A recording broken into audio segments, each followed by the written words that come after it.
നമസ്കാരം. തെക്കുവടക്കിലേക്ക് വീണ്ടും സ്വാഗതം. ഞാൻ വി കെ ചെറിയാൻ, എൻ്റെ സുഹൃത്ത് സീനിയർ ജേർണലിസ്റ്റ് ശ്രീ മാധവൻകുട്ടി നാട്ടിൽ നിന്നും. ഞാൻ ഡൽഹിയിൽ നിന്നാണ്.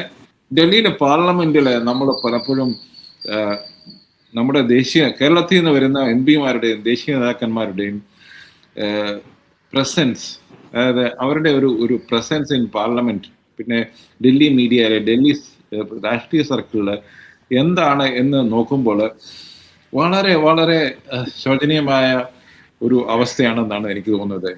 20 എം പിമാരിൽ 2-3 പേരുടെ പേരാണ് ഡൽഹി മീഡിയ അല്ലെങ്കിൽ പാർലമെന്റിൽ തന്നെ ശ്രദ്ധിക്കപ്പെടുന്നത്.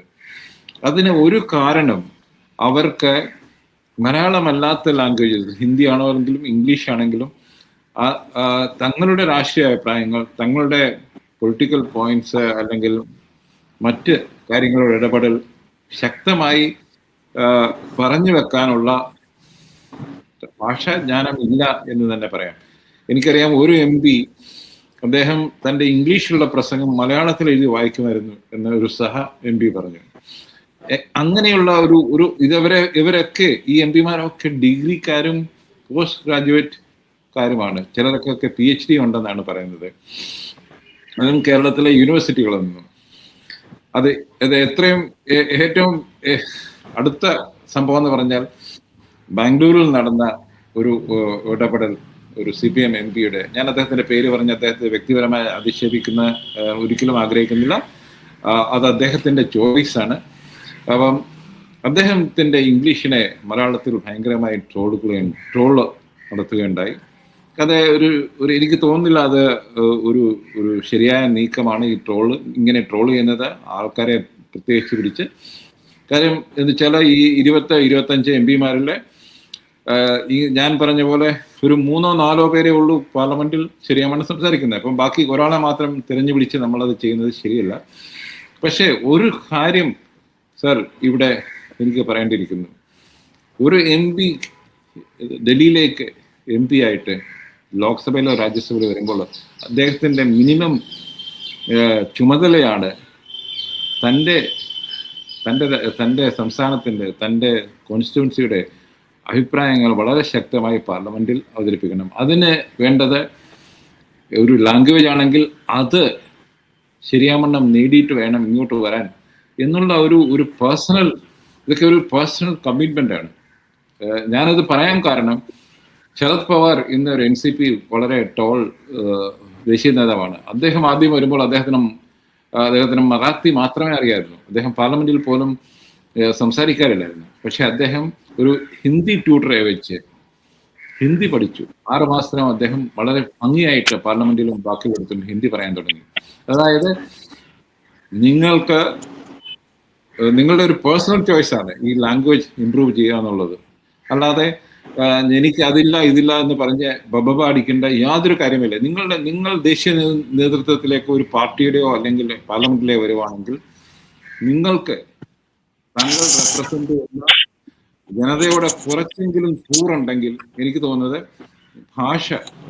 ഉപയോഗിക്കുന്ന ഭാഷ പഠിച്ച് വരണം. അതിൽ പാർട്ടി വ്യത്യാസമൊന്നുമില്ല. CPM എന്നോ കോൺഗ്രസിൽ ഒത്തിരി പേരുണ്ട് ഒന്നും പറയാതെ അവിടെ ഇരിക്കുന്നവര്.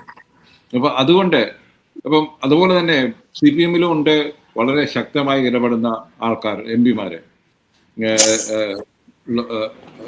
പ്രത്യേകിച്ച് ഇടതുപക്ഷക്കാർക്ക് ഒരു പ്രശ്നമുണ്ട്. ഇടതുപക്ഷത്തിന്റെ ശബ്ദം പ്രതിപക്ഷത്തിന്റെ ശബ്ദം അല്ലെങ്കിൽ ഇടതുപക്ഷത്തിന്റെ ശബ്ദമായിരുന്നു പാർലമെന്റിൽ എപ്പോഴും മുഴങ്ങിക്കേട്ടത്. ഈയിടെ BJP-യുടെ 2ാം വരവ് അല്ലെങ്കിൽ 1ാം വരവ് വരെ. കാരണം എന്ന് വെച്ചാൽ അവർക്ക് 40-45 പേര് കേരളത്തിൽ നിന്നും ബംഗാളിൽ നിന്നും ഉണ്ടായിരുന്നു. അവരൊക്കെ ഹിന്ദിയിൽ അല്ലെങ്കിൽ ഇംഗ്ലീഷിൽ വളരെ ശക്തമായി തങ്ങളുടെ ഇടതുപക്ഷ വ്യൂ പോയിന്റ് എന്തിനെക്കുറിച്ചും പറയുന്ന ആൾക്കാരായിരുന്നു. ഹിരൺമയി മുഖർജി, ഇന്ദ്രജിത്ത് ഗുപ്ത, അങ്ങനെയുള്ളവരൊക്കെ ഞാൻ കേട്ടിട്ടുണ്ട്. താങ്കൾ ഇതിന് മുമ്പുള്ളവരെ കേട്ടിട്ടുണ്ടായിരിക്കും. അപ്പോൾ ഇത് ഒരു പൊളിറ്റിക്കൽ കമ്മിറ്റ്മെന്റിന്റെ പ്രശ്നമില്ല, ലാംഗ്വേജിന്റെ മാത്രമല്ല, ഒരു പൊളിറ്റിക്കൽ കമ്മിറ്റ്മെന്റിന്റെ പ്രശ്നമില്ല. പ്രത്യേകിച്ച് ഇടതുപക്ഷക്കാർക്ക്. കാര്യം വെച്ചാൽ അവർക്ക് ഇപ്പോൾ CPM-നെ എല്ലാം കൂടെ എനിക്കൊന്ന് 8 MP-മാരാണ്. 4 നമ്മളുടെ ലോക്സഭയിലും 4 രാജ്യസഭയിലും ആണെന്നാണ് ഞാൻ പറയുന്നത്. അതായത് ഇടതുപക്ഷത്തിന് CPIക്ക് അതിലും കുറവാണ്. അപ്പോൾ ഇടതുപക്ഷത്തിന്റെ വോയിസ് തന്നെ ഇല്ലാതാകുന്ന ഒരു സിറ്റുവേഷനിലേക്ക് ഇതും ലാസ്റ്റ് താങ്കൾ തന്നെ സൂചിപ്പിക്കേണ്ട ഈയിടെ സീതാറാം യെച്ചൂരിയെ പോലെ പല ലാംഗ്വേജസ്, പല ഇംഗ്ലീഷിലും ഹിന്ദിയിലും ബംഗാളിയിലും തമിഴിലും ഒക്കെ സംസാരിക്കാൻ അറിയാവുന്ന ഒരു ജനറൽ സെക്രട്ടറി ഉണ്ടായിരുന്ന ഒരു പാർട്ടിയുടെ ആളെ ഇങ്ങനെ ട്രോൾ ചെയ്യുമ്പോൾ എന്താണ് നമ്മൾ കാണുന്നത്? ഇതിൽ അവരുടെ പേഴ്സണൽ കമ്മിറ്റ്മെന്റ് ആണോ അതോ പാർട്ടിയുടെ പരാജയമാണോ? എന്താണ് സർ കാണേണ്ടത്? അത് ഒരു കമ്മ്യൂണിസ്റ്റ് MP-യുടെ പ്രകടനം പരാജയമാണെങ്കിൽ അതിന് ഉത്തരവാദിത്തം കമ്മ്യൂണിസ്റ്റ് പാർട്ടിക്ക് തന്നെ. കാരണം അദ്ദേഹത്തെ ആ സ്ഥാനത്തേക്ക് പറഞ്ഞയക്കുന്നത് പാർട്ടിയാണ്. അപ്പൊ അദ്ദേഹത്തിന്റെ കഴിവുകളും കഴിവുകേടുകളും തിരിച്ചറിയാൻ കഴിയുക എന്നുള്ളത് ഒരു രാഷ്ട്രീയ ഉത്തരവാദിത്തമാണ് ഏത് പാർട്ടിയുടെയും. അപ്പൊ അതുകൊണ്ട് ഇത് വ്യക്തിപരമായി റഹീമിന്റെ ഒരു പ്രശ്നമായോ, റഹീമിന്റെ പേര് പറയാതിരിക്കേണ്ട ആവശ്യമില്ല. താങ്കൾ എത്ര വലിയ ചങ്ങാതിയാണെങ്കിലും കേരളത്തിലും സമൂഹ മാധ്യമങ്ങളിലും ഇത് പറയാതിരുന്ന കൊണ്ട് താങ്കൾക്ക് പ്രത്യേക സൗഹൃദം നിലനിർത്താൻ കഴിയുമെന്ന് ഞാൻ വിചാരിക്കുന്നില്ല. അതുകൊണ്ട് റഹീമാണല്ലോ എന്റെ സുഹൃത്തെയല്ല പിന്നെ അത്തരത്തിലുള്ള അങ്ങനെയുള്ള അതൊരു കപട മര്യാദയായിരിക്കും. പൊതു സംവാദത്തിലുള്ള ഒരാളുടെ പേര് ഈ പ്രത്യേകം നമ്മളുടെ ഈ സംഭാഷണത്തിൽ ഒഴിവാക്കുന്നതിലൂടെ നമ്മൾ ഒരു മര്യാദയും കാണിക്കുന്നില്ല. കാരണം അത്ര പരസ്യമായി പൊതുമണ്ഡലം ചർച്ച ചെയ്ത് കഴിഞ്ഞതാണ്. വാസ്തവത്തിൽ 2 ദിവസമായി ഈ പ്രശ്നം ഉരുത്തിരിഞ്ഞിട്ട്. എങ്കിൽ എനിക്ക് പറയാനുള്ളത് താങ്കൾ ചോദിച്ചതിന് ഒറ്റ മറുപടിയേ ഉള്ളൂ. ഒന്ന്, ഇതിന്റെ ഉത്തരവാദിത്തം പൂർണ്ണമായും CPM-നാണ്, CPM നേതൃത്വത്തിന്. ഈ ആളുകളെ തെരഞ്ഞെടുത്തതിന്റെ അടിസ്ഥാനം എന്താണെന്ന് കൃത്യമായി ജനങ്ങളോട് പറയാനും പാർട്ടിയോട് പറയാനും അവർ ബാധ്യസ്ഥരാണ്. ഇപ്പോൾ ഭാഷ ഏറ്റവും ഒടുവിലത്തെ പ്രശ്നമാണ്. ഇവിടുത്തെ പ്രശ്നം രാഷ്ട്രീയമാണ്.